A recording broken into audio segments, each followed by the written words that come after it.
How to share location on Google Map on iPhone.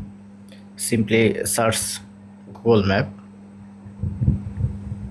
open your Google Map, then you can see your current location. Simply press and hold your current location, then you can see the share location option. Now here you can see your mail option, and you can set your time as well, 1 hour or 2 hour. And here you can see the more option. Press on more option, more option, select location. So you have to enable your location first and go back again, go back to your Google Map.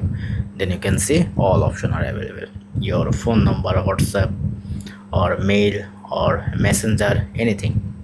Now you can simply share your location from here. So that's it. Thank you. Don't forget to thumbs up. Have a good day.